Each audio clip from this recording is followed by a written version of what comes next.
नमस्कार दोस्तों, आपका फिर से स्वागत है आपके अपने एजुकेशनल चैनल में।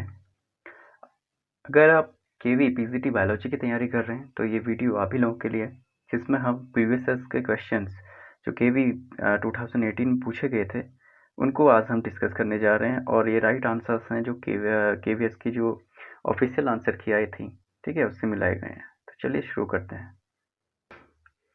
पहला क्वेश्चन हम देखते हैं कि joining repeating units for formation of A macromolecule is called. Okay, ये क्वेश्चन काफ़ी सरल आया था। देखिए, सरल से मॉडरेट की ओर ये पेपर क्या था। वृहद अणु की संरचना हेतु पुनरावृत्त इकाइयों के जुड़ने को कहते हैं। ठीक है, तो इसे कहा जाता है बहुलकीकरण, यानी कि पॉलीमराइजेशन। राइट आंसर हो गया पॉलीमराइजेशन।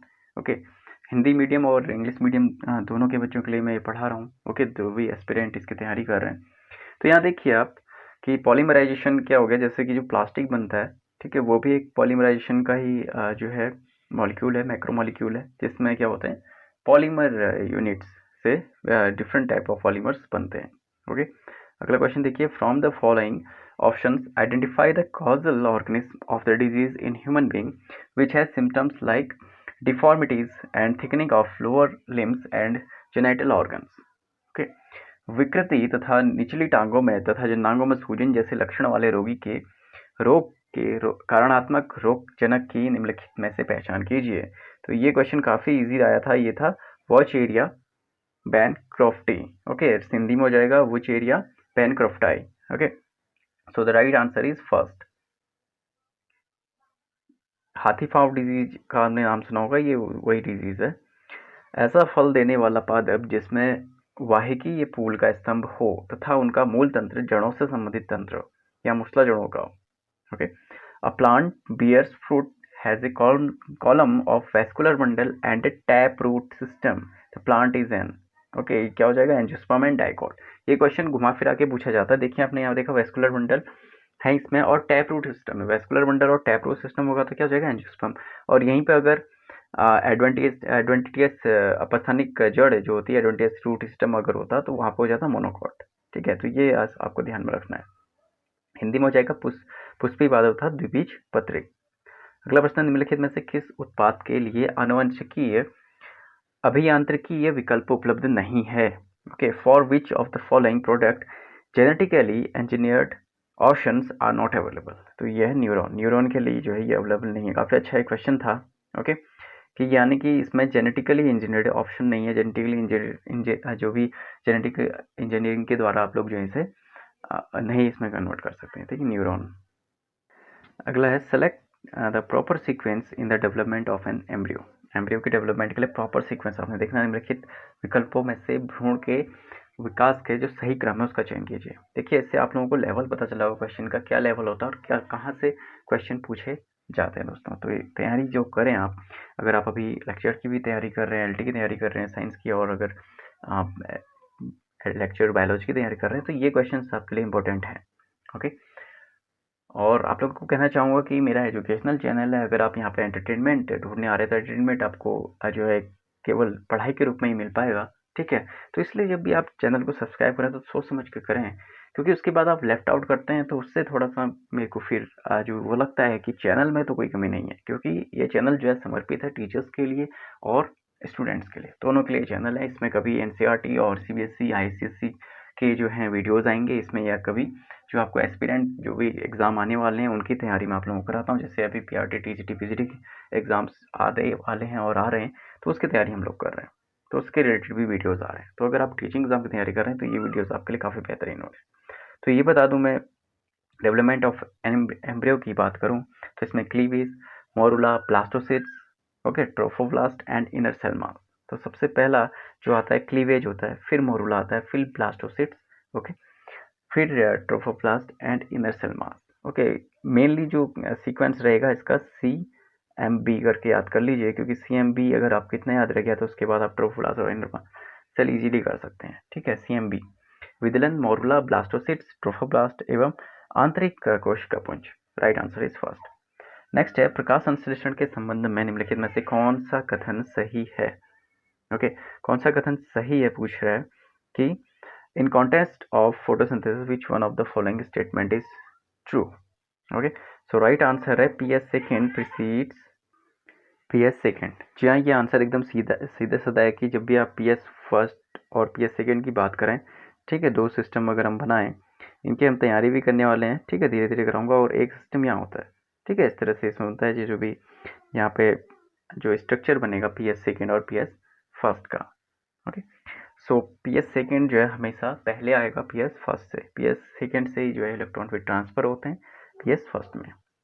फोटोसिंथेसिस की प्रोसेस है, इसको हम आने वाले समय में डिस्कस करेंगे। अगला है choose the set where all the three are the plants that produce the fruit type. Okay, sorosis, उस समूह का चयन कीजिए जिसमें सभी तीन पौधे सोरोसिस प्रकार के फल देते हैं। तो सोरोसिस प्रकार के फल अगर आप देखें तो वो देते हैं आर्टोकार्पस, मोरस और अनानास। जी हाँ, आर्टोकार्पस, मोरस और अनानास। ठीक है, ये आपका सही उत्तर हो गया। सो आर्टोकार्पस मीन्स हो गया कटहल, यानी कि जो कटहल जो भी स्पीसीज आती हैं जिस जेनरा में, या मोरस की हम बात करें, ठीक है, अनानास की बात करें, तो ये सभी ग्रुप से बिलोंग करते हैं, ये सोरोसिस टाइप का जो है फल बनाते हैं। मानव क्रोमोसोम विश्लेषण के उद्देश्य की पूर्ति के लिए विभिन्न प्रकार की क्रोमोसोम बैंडिंग तकनीकों का प्रयोग किया जाता है। सी बैंडिंग तकनीक के द्वारा क्रोमोसोम क्षेत्र की किस किस्म की पहचान होती है? ओके, सी बैंड की बात कर रहा है। For the purpose of human chromosome analysis, different chromosome banding techniques are used. Okay, which type of chromosome region is identified by C banding technique? तो ये पहचाना जाता है कंस्टिट्यूटिव हेट्रोक्रोमेटिन। जी हाँ, संगठित जो हेट्रोक्रोमेटिन है उसे हम सी बैंडिंग टेक्निक से पहचानते हैं। नेक्स्ट क्वेश्चन है during artificial hybridisation, okay, experiments the process of emasculation is not required in the flowers of. कृत्रिम संकरण प्रयोगों के दौरान इन पुष्पों में विपुंसन की आवश्यकता नहीं होती। ओके, यानी कि इमेस्कुलेशन की जरूरत नहीं पड़ती है आर्टिफिशियल हाइब्रिडेशन, तो वह पपीता के लिए। ठीक है, इसमें आप लोगों को राइट आंसर है ए, पपाया। ओके, यानी कि जो कृत्रिम संस्करण प्रयोग होता है तो इनमें जो है हम इमेस्कुलेशन नहीं करते हैं, ठीक है, विपुंसन नहीं करते हैं। ठीक है, इमेस्कुलेशन मतलब रिमूवल ऑफ एंथर्स। गलत कथन का आपने चयन करना है। ठीक है, गलत कथन का अगर चयन किया तो इसमें फोर्थ वन गलत है कि भ्रूण कोश की केंद्रीय कोशिका में परागनली नर युग्मकों का जो है विसर्जन करती है। Pollen tube discharges the male gametes into the central cell of the embryo sac. Central cell में नहीं जाते हैं पहले, ठीक है, पहले क्या हो जाता है सिनर्जिड्स में जाते हैं। ठीक है, और अगर आप अदर ऑप्शन देखें तो pollen tube grows through the tissues of the stigma and style to reach the ovary, बिल्कुल सही है। In plants which shed pollen in the three-celled condition carry two male gametes in the pollen tube from the beginning. Third है the synergids present at the micropellar end of the embryo sac guide the entry of the pollen tube into the embryo sac। जहाँ इसी के द्वारा तो guide होती है। ठीक है, तो यहाँ पर आंसर आपका चौथा इसी से निकल के जाएगा। तीसरा सही है तो चौथा गलत हो गया अल्टीमेटली। नेक्स्ट है a chemical mutagen alters the pairing property of adenine base in such a way that it pairs with cytosine base during the process of replication.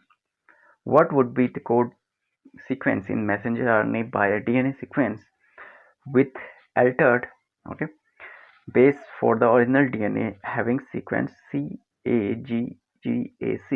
ये बात कर रहा है कि रासायनिक उत्परिवर्तनीय कारक एडेनिन के युग्मन गुणों को इस प्रकार पलट देता है कि प्रतिकृति प्रक्रिया के दौरान यानी कि रेप्लिकेशन के दौरान साइटोसिन आधार के साथ युग्मन बना देता है। वास्तविक डीएनए वाले CAGGAC के लिए परिवर्तक आधार युक्त डीएनए प्रक्रम द्वारा इसका कोड प्रक्रम क्या होगा? तो इसका कोड प्रक्रम होता है GCC, okay, CCG। So right answer हो गया आपका थर्ड। अगला है amino acid such as glutamic acid is used in the food industry as a nutritional supplement. Identify the genus of microbes used for production of glutamic acid. Glutamic acid जैसे amino acid का प्रयोग खाद्य उद्योग में एक पोषण कारक रूप में होता है। ठीक है, पोषणक रूपक में होता है। ओके, ये न्यूट्रिशनल सप्लीमेंट की बात कर रहा है। देखिए हिंदी में कितना यहाँ पे जो शब्द हैं बहुत ही कॉम्प्लिकेटेड लिखे जाते हैं। सूक्ष्म जीवों की सीनस का ग्लूटेमिक अम्ल के उत्पादन में प्रयोग किया जाता है, तो वो है कॉर्नी बैक्टीरिया। जी हाँ, इसका सही आंसर है कॉर्नी बैक्टीरियम। कॉर्नी बैक्टीरियम को यूज़ किया जाता है। कुछ एसर्शन और रीजन वाले प्रश्न भी आपको मिलेंगे एग्जाम में। तो एसर्शन है temperature regions account for greater biological diversity as compared to tropics. इसका रीजन है tropical environments unlike temperate ones are less seasonal relatively more constant. ठीक है, ये धारणा है कि उष्ण कटिबंधीय क्षेत्र की तुलना में शीतोष्ण क्षेत्र में जैव विविधता अधिक पाई जाती है।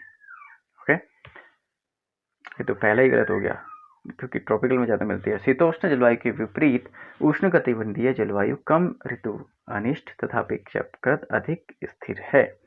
So the right answer is assertion is false रीजनेटिव। धारणा गलत है परंतु कारण जो है सही है। ओके, तो देखिए यहाँ पे ये धारणा बिल्कुल ही गलत है क्योंकि जैव विविधता जो है ट्रॉपिकल में ज़्यादा पाई जाती है। ठीक है, उष्णकटिबंधीय जो क्षेत्र वहाँ ज़्यादा रहती है।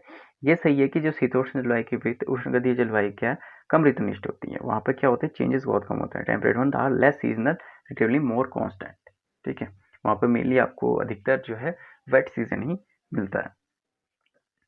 अगला क्वेश्चन है, पारिस्थितिकी तंत्र के सारे घटक जो अपनी सुग्रहणशीलता के लिए एक इकाई के रूप में क्रियाशील दिखते हैं। The components of an ecosystem that are seen to function as a unit for its sustainability। अपनी सस्टेनेबिलिटी के लिए जो है सारा इकोसिस्टम क्या होता है, एक फंक्शन, एक इकाई के रूप में कार्य करते हैं। वो होता है आपका सबसे पहले डिकम्पोजिशन, फिर energy flow, productivity and nutrient cycle. जी हाँ, अपघटन, ऊर्जा प्रवाह, उत्पादनशीलता तथा पोषण चक्र। Okay, so the right answer is third one. अगला प्रश्न है, कैल्विन साइकिल से संबंधित प्रश्न भी बहुत बनते हैं, क्रैब साइकिल से प्रश्न भी बनते हैं। देखिए यहाँ पे भी एक बना है, कैल्विन चक्र के लिए सही विकल्प का चयन करें। Correct option, Calvin cycle takes place in C3, C4 एवं CM पौधे। हर प्रकार के पौधों में मिलती है। ठीक है, C3, C4 and CM plant. Okay, एक और एसर्शन और रीजन वाला क्वेश्चन देखते हैं। Oxygen gets bound to haemoglobin of blood present in capillaries around alveoli and gets dissociated at tissues. Okay, alveoli के पास जो आसपास जो है कोशिकाओं में उपस्थित रक्त के हीमोग्लोबिन पर ऑक्सीजन बंधित रहती है और ऊतकों पर आते ही अलग हो जाती है। Factors favourable for the formation of oxyglobin are high PO2, okay, low PCO2 lesser than concentration and lower temperature, whereas in the tissues low PO2 high PCO2 high concentration and high concentration high temperature are favorable for dissociation of oxygen from oxyhemoglobin। ठीक है, तो यहाँ देखते हैं कौन सा answer सही है। तो यहाँ पे क्या है, both A and R are true and R is the explanation of A। ठीक है, दोनों ही यहाँ पे सही है। ऐसा क्यों होता है कि जैसे ऑक्सीजन की बात करें जो एल्वेलाई के आसपास कोशिकाओं में है, ठीक है, वो रक्त के हीमोग्लोबिन के द्वारा ऑक्सीजन क्या होती है, बधी होती है, आपको पता है। फिर ऊतकों में आकर वो अलग हो जाती है। ऐसा इसलिए होता है कि ऑक्सी हीमोग्लोबिन के निर्माण के लिए क्या होता है, अनुकूल उच्च जो PO2 है, ठीक है, लघु PaCO2, कम अचायन की सांद्रता तथा कम ताप है, जबकि ऊतकों में कम PO2 और उच्च PCO2। ठीक है, यानी कि यहाँ पे मेनली बात कर रहा है जो डिफ्यूजन की होती है। ठीक है, हायर कंसंट्रेशन से लोअर कंसंट्रेशन की ओर जाना। ठीक है, उच्च अचयन सांद्रता तथा उच्च ताप ऑक्सीहीमोग्लोबिन ऑक्सीजन विसंजयन के लिए अनुकूल माने गए हैं। तो मेनली जो कारण है कि अगर अचयन सांद्रता बड़ी हुई है, ठीक है, और टेम्परेचर भी अधिक है, तो ऑक्सीहीमोग्लोबिन से क्या होगा, ऑक्सीजन विसंजयन के लिए अनुकूल माने गए। ओके, डिसोसिएशन के लिए ये अनुकूल टेम्परेचर है। नेक्स्ट क्वेश्चन देखते हैं। मानव कोशिका की कोशिका चक्र की अवधि होती है, okay, the approximate duration of cell cycle, ये है 24 घंटे। जी हाँ, 24 आवर्स ही होता है अगर हम बात करें सेल साइकिल की। तो ये थे कुछ महत्वपूर्ण प्रश्न, अराउंड 20 प्रश्न आज हमने किए हैं। इसके आगे भी प्रश्न मैं आपको लेके आऊँगा। ठीक है, ये क्वेश्चन आपको अच्छे लगे तो शेयर कीजिएगा वीडियो को ज़्यादा से ज़्यादा, और आप लोग लाइक करिएगा। पहली बार चैनल में आए हैं, किसी भी टीचिंग एग्जाम की अगर आप तैयारी कर रहे हैं तो ये चैनल आपके लिए बेस्ट है। इसको सब्सक्राइब कर लीजिए और शेयर कीजिए ज़्यादा से ज़्यादा। तो मिलते हैं आपसे नेक्स्ट वीडियो में। कोई भी आपके कमेंट हो, कोई क्वेरी हो तो आप लोग पूछ सकते हैं। Thank you.